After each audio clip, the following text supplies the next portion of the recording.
I decided to give a girl a test and she outsmarted me. I have this weird rule that I take very seriously.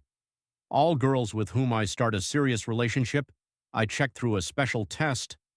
Only this time something went wrong. For the fifth girl in the last 6 months, I couldn't keep her from leaving me. She was screaming so loudly that all the diners turned their heads toward our table. The kind of insults that I myself avoid using even in the most inappropriate situations were pouring out of her mouth. And how nice it all started when we first met. I have one unusual rule, which I follow steadfastly. Every girl with whom I plan to build a serious relationship, I necessarily test in a special way. It is important for me to make sure that my future spouse is really sincere and does not pursue vested interests. Every summer as a child, I would go to my grandmother's house in another city. She always divided women into two categories, worthy and unworthy. I remember how she would sit me down at the table, strictly forbidding me to grab pies and run out into the yard with them. Then she would pour me tea or milk in a big mug and start teaching me. Grandmother often repeated that when choosing a wife should not be guided by appearance. According to her, beauty could conceal selfish intentions. In addition, she claimed that a husband's true love is tested by his wife's illness and a wife's love by her husband's poverty. My grandmother often shared with me the story of our neighbor who left her husband after he was injured. While I was always happy for her tasty treats, it was these stories that left a deep imprint on my memory and proved to be helpful to me in later life. The same story happened to each of my former brides. They drastically changed from kind and attentive women, ready to spend all day with me, to real furies, angry and aggressive. The reasons were few. It all came down to money. I would suddenly tell my girlfriend that I had lost all my money or had taken out loans and hint that I was now counting on her support. When we found ourselves in a cafe or restaurant, I would ask her to pay the bill. The reaction was always predictable. The girls immediately lost interest in me, raised a scandal, accusing me of deception, and soon left. None of my ex-girlfriends returned expensive gifts to me, believing that this is a fair payment for their efforts. One of them even used a trip I gave her for her engagement after the breakup. I found out about it when my account was debited a large sum. As it turned out, she had canceled the trip by contacting the agency and saying she was going alone, explaining that it was a mistake and that her husband was busy. My friend laughed at these situations and kept claiming it was about me choosing the wrong girls. He felt that if I continued to behave this way, nothing good would come of it. His recommendation was to just calm down and let things take their course. In the end, I decided to take his advice. For my birthday, my friends gave me a rafting tour on the Lower Salt River. This gift seemed completely unnecessary to me, as this kind of active tourism never appealed to me. I put off the trip for a long time, even tried to give the rafting certificate to someone else, but the right time never came up. Eventually, as soon as the weather improved, I had to go on my own. Friday evening heralded something curious. The program included a small plot of land next to an unremarkable one-story house, a place for a barbecue and 2 bottles of beer in a small refrigerator. I stepped out onto the veranda and took a deep breath of fresh air. I was about to turn back when suddenly I noticed a woman's silhouette in the distance by the river. She was standing on the bank, scrutinizing something. I stayed for a moment, looking intently into the distance. Evening was approaching and the dark silhouette remained almost motionless. He went back to the cabin for his jacket and went out on the porch again. There was no one around, only 2 cars parked near the administration building and a few people talking among themselves. I headed toward the river, trying not to lose sight of the mysterious figure. The girl looked at me and continued to look for something in the water. I stopped and asked her if she needed help. She looked at the water once more and, smiling, straightened up.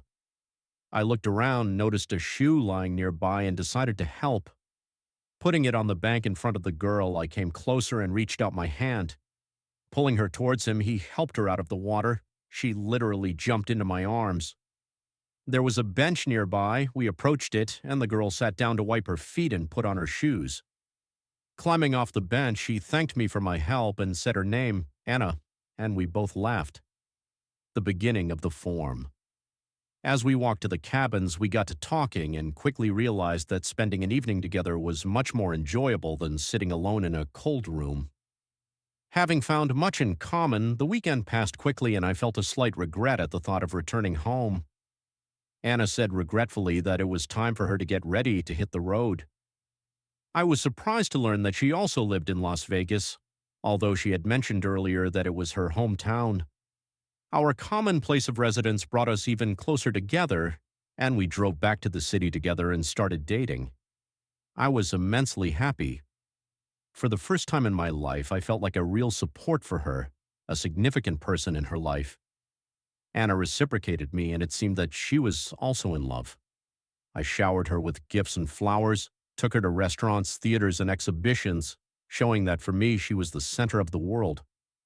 After a few months, I couldn't stand it and proposed to her, urging her to move in with me. Anna accepted my request with a gentle smile, saying that she found my proposal very tempting, but that she would be able to give me an answer only in 3 months. Anna believed that in order to make such an important decision as marriage, it was necessary to date a man for at least 6 months. During this time, she believed the initial crush subsides and the man begins to show his real face. She was sure that no one is capable of hiding his true intentions and feelings for a long time. On the weekend, I invited Anna to the premiere of a new movie and then offered to continue the evening in a cozy restaurant. Unexpectedly, I touched on a topic that had previously led to the end of my previous relationships. Although my mind told me that it was better not to bring up this topic in such a romantic atmosphere, I still dared the beginning of the form. I confessed to her that I had a wife and children, but we were in the process of divorce, inwardly cursing myself for this revelation. It would have been much easier to say as usual that I just didn't have the money. Why mention my wife when Anna had already seen my apartment? However, she didn't react to my words. Anna continued to eat her salad slowly, chewing each bite diligently. A few moments passed before she shifted her gaze to me. None of my previous girlfriends would have been able to take such news so calmly. It didn't seem like enough to me, so I decided to add some drama.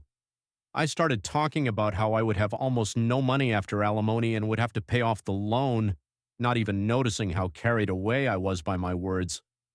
Never before had the woman kept such equanimity after such a flow of information. Anna listened attentively, continuing to eat her salad. She was always a great conversationalist and an attentive listener. I got confused in my speeches, forgetting what I had already said, and continued to talk nonsense. Finally, Anna put down her fork and sipped some water. Putting the glass on the table, she calmly said that she had been offered a relationship with a man without commitment, and she was not afraid of his ex-wife and children. She also admitted that she is a seriously ill mother who needs constant care, and a large part of her income is spent on diapers, medication, and massage therapy. She spends her nights at her bedside, and on the rare occasions when she can be with me, she asks her aunt to watch her mom or hires a caregiver. The very tour where we met was given to her by her aunt so she could have some distraction. Everything was jumbled up in my head, and I didn't immediately realize why I was blushing so much. Anna noticed me hurriedly gulping down the water and asked what was happening to me. I exclaimed in surprise that I had been to her house and had seen that no one was there. She replied that she didn't like being lied to and added that she had been to my house too. I have no pictures with my wife and children. If everything I told her is true, she doesn't want to deal with a liar. Poverty doesn't scare her, but lying is a different matter. I felt insecure again. For the first time in my life, it was a woman, not me, who had initiated the test, and she was smarter. I apologized, admitting I'd acted stupidly. Anna grimaced, and her laughter made me uneasy. Taking her hand, I promised to grant her any wish as long as she didn't leave. Anna smiled slyly and asked if I would do anything. When she answered in the affirmative, she asked me to pretend that I really had no money and offered to take care of her without expensive gifts and restaurants. She explained that money often hides the true nature of a person, and without it, people remain what they really are. 2 years later, at a solemn wedding ceremony, I was overwhelmed with joy and happiness. Anna stood before me in a white dress, airy and delightful, with a soft and touching smile that took my breath away.